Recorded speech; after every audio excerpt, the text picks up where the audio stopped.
आज हम पढ़ते हैं मित्रता निबंध, जो कि आचार्य रामचंद्र शुक्ल जी का है। जब कोई युवा पुरुष अपने घर से बाहर निकलकर बाहरी संसार में अपनी स्थिति जमाता है, तब पहली कठिनता उसे मित्र चुनने में पड़ती है। यदि उसकी स्थिति बिल्कुल एकांत और निराली नहीं रहती, तो उसकी जान पहचान के लोग धड़ाधड़ बढ़ते जाते हैं और थोड़े ही दिनों में कुछ लोगों से उसका हेलमेल हो जाता है। यही हेलमेल बढ़ते बढ़ते मित्रता के रूप में परिणत हो जाता है। मित्रों के चुनाव की उपयुक्तता पर उसके जीवन की सफलता निर्भर हो जाती है, क्योंकि संगति का गुप्त प्रभाव हमारे आचरण पर बड़ा भारी पड़ता है। हम लोग ऐसे समय में समाज में प्रवेश करके अपना कार्य आरंभ करते हैं।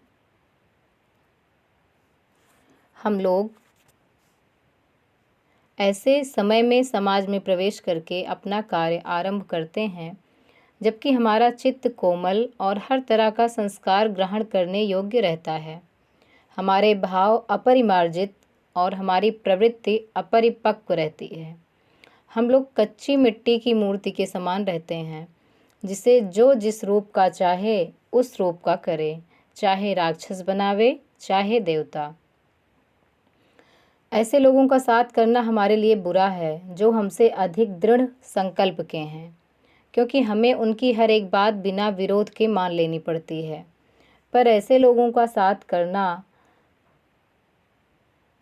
और बुरा है, जो हमारी ही बात को ऊपर रखते हैं, क्योंकि ऐसी दशा में न तो हमारे ऊपर कोई दबाव रहता है और न हमारे लिए कोई सहारा रहता है। दोनों अवस्थाओं में जिस बात का भय रहता है, उसका पता युवा पुरुषों को प्रायः बहुत कम रहता है।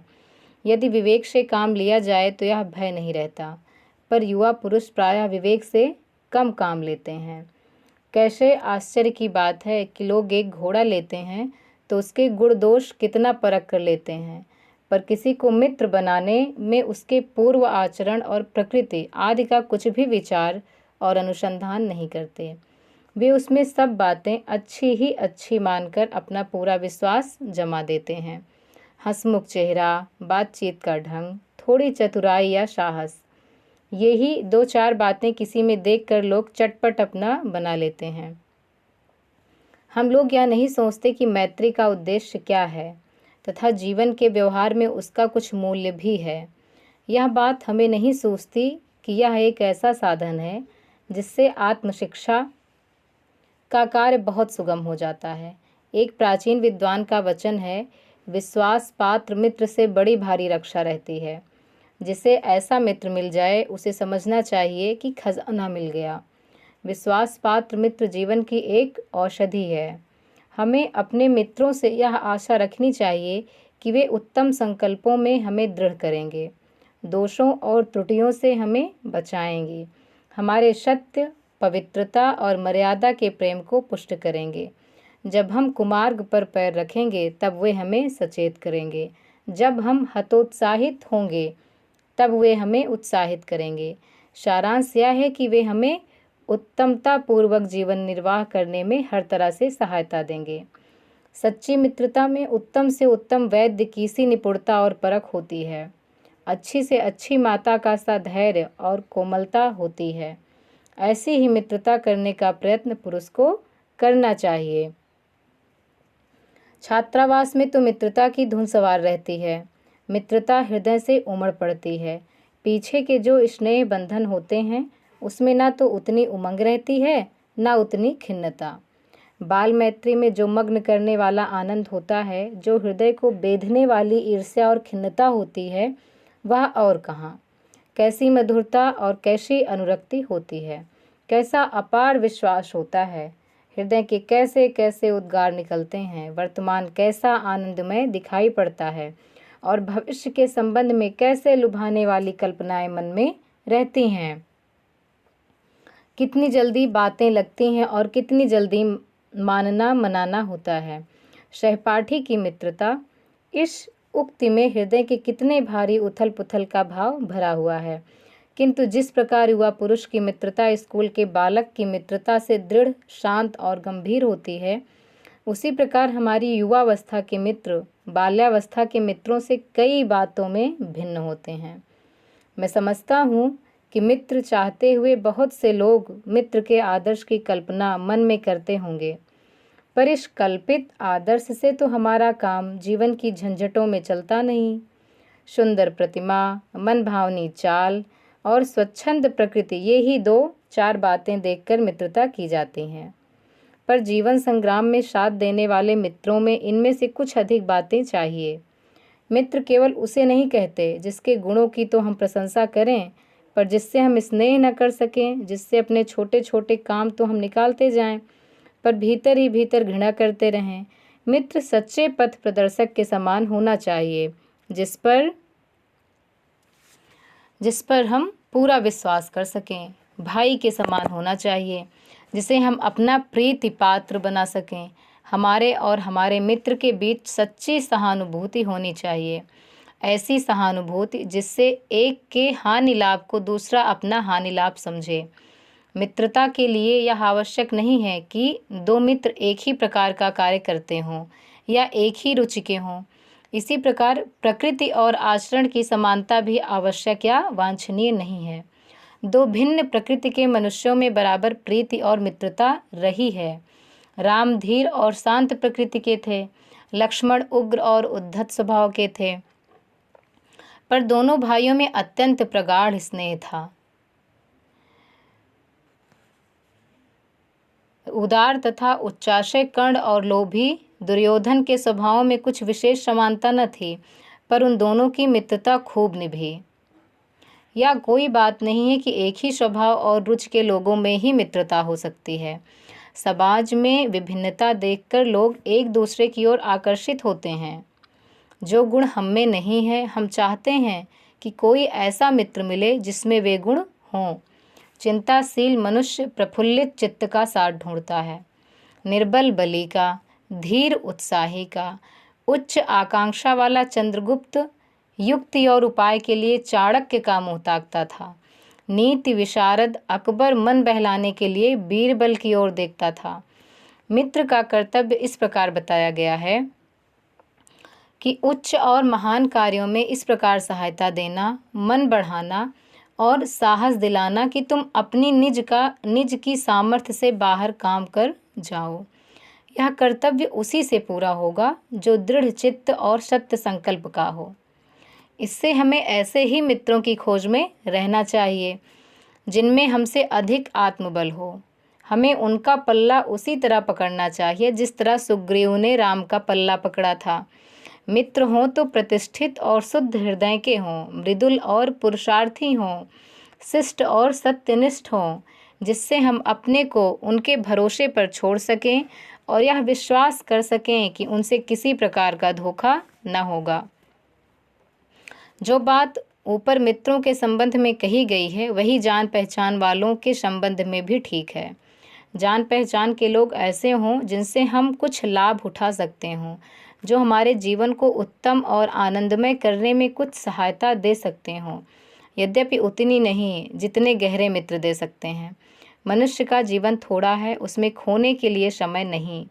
यदि का, खा और गा हमारे लिए कुछ नहीं कर सकते हैं, न कोई बुद्धिमानी या विनोद की बातचीत कर सकते हैं, न कोई अच्छी बात बतला सकते हैं, न सहानुभूति द्वारा हमें ढांढस बंधा सकते हैं, न हमारे आनंद में सम्मिलित हो सकते हैं, न हमें कर्तव्य का ध्यान दिला सकते हैं, तो ईश्वर हमें उनसे दूर ही रखें। हमें अपने चारों ओर जड़ मूर्तियां सजाना नहीं है। आजकल जान पहचान बढ़ाना कोई बड़ी बात नहीं है। कोई भी युवा पुरुष ऐसे अनेक युवा पुरुषों को पा सकता है जो उसके साथ थिएटर देखने जाएंगे, नाच रंग में जाएंगे, सैर सपाटे में जाएंगे, भोजन का निमंत्रण स्वीकार करेंगे। यदि ऐसे जान पहचान के लोगों से कुछ हानि न होगी तो लाभ भी ना होगा, पर यदि हानि होगी तो बड़ी भारी होगी। सोचो तो तुम्हारा जीवन कितना नष्ट होगा यदि ये जान पहचान के लोग उन मनचले युवकों में से निकले जिनकी संख्या दुर्भाग्यवश आजकल बहुत बढ़ रही है। यदि उन शोहदों में से निकले जो अमीरी की बुराइयों और मूर्खताइयों की नकल किया करते हैं, दिन रात बनाव सिंगार में रहा करते हैं, महफिलों में ओ हो वाह वाह किया करते हैं, गलियों में ठट्टा मारते हैं और सिगरेट का धुआं उड़ाते चलते हैं। ऐसे नवयुवकों से बढ़कर शून्य, निहिसार और सोचनीय जीवन और किसका है। वे अच्छी बातों के सच्चे आनंद से कोसों दूर हैं। उनके लिए न तो संसार में सुंदर और मनोहर उक्ति वाले कवि हुए हैं और न संसार में सुंदर आचरण वाले महात्मा हुए हैं। उनके लिए ना तो बड़े बड़े वीर अद्भुत कर्म कर गए हैं और ना बड़े बड़े ग्रंथकार ऐसे विचार छोड़ गए हैं जिनसे मनुष्य जाति के हृदय में सात्विकता की उमंगें उठती हैं। उनके लिए फूल पत्तियों में कोई सौंदर्य नहीं, झरनों के कलकल में मधुर संगीत नहीं, अनंत सागर तरंगों पर गंभीर रहस्यों का आभास नहीं। उनके भाग्य में सच्चे प्रयत्न और पुरुषार्थ का आनंद नहीं। उनके भाग्य में सच्ची प्रीति का सुख और कोमल हृदय की शांति नहीं। जिनकी आत्मा अपने इंद्रिय विषयों में ही लिप्त है, जिनका हृदय नीचाशयों और कुत्सित विचारों से कलुषित है, ऐसे नाशोन्मुख प्राणियों को दिन दिन अंधकार में पतित होते देख कौन ऐसा होगा जो तरस न खाएगा। उसे ऐसे प्राणियों का साथ न करना चाहिए। मकदूनिया का बादशाह डेमेट्रियस कभी कभी राज्य का सब काम छोड़ अपने ही मेल के 10-5 साथियों को लेकर विषय वासना में लिप्त रहा करता था। एक बार बीमारी का बहाना करके इसी प्रकार वह अपने दिन काट रहा था।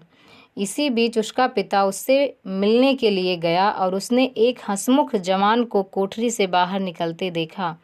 जब पिता कोठरी के भीतर पहुंचा तब डेमेट्रियस ने कहा, ज्वर ने मुझे अभी छोड़ा है। पिता ने कहा, हाँ ठीक है, वह दरवाजे पर मुझे मिला था। कुसंग का ज्वर सबसे भयानक होता है।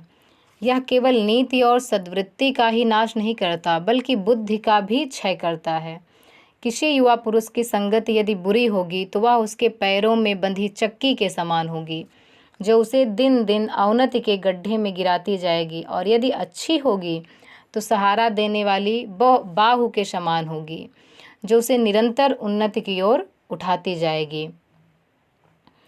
इंग्लैंड के एक विद्वान को युवावस्था में राज दरबार में जगह नहीं मिली। इस पर जिंदगी भर वह अपने भाग्य को सराहता रहा।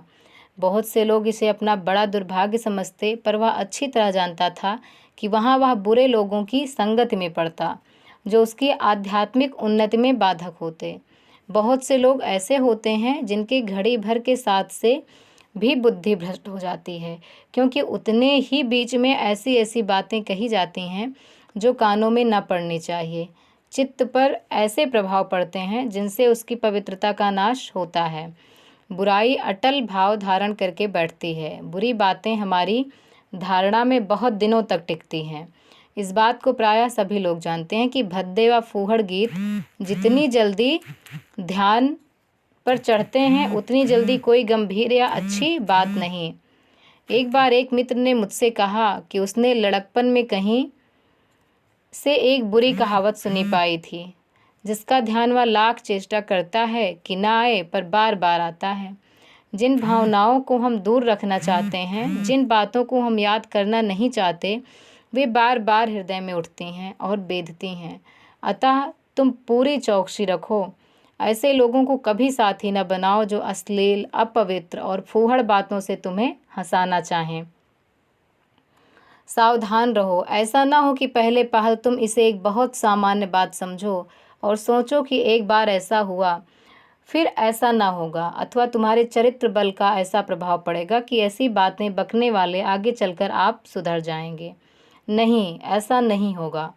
जब एक बार मनुष्य अपना पैर कीचड़ में डाल देता है तब फिर यह नहीं देखता कि वह कहाँ और कैसी जगह पैर रखता है। धीरे धीरे उन बुरी बातों में अभ्यस्त होते होते तुम्हारी घृणा कम हो जाएगी। पीछे तुम्हें उनसे चिढ़ना मालूम होगी, क्योंकि तुम यह सोचने लगोगे कि चिढ़ने की बात ही क्या है। तुम्हारा विवेक कुंठित हो जाएगा और तुम्हें भले बुरे की पहचान न रह जाएगी। अंत में होते होते तुम भी बुराई के भक्त बन जाओगे। अतः हृदय को उज्जवल और निष्कलंक रखने का सबसे अच्छा उपाय यही है कि बुरी संगत की छूत से बचो, या पुरानी कहावत है कि काजल की कोठरी में कैसो हूँ सयानो जाए, एक लीक काजल की लागी है पे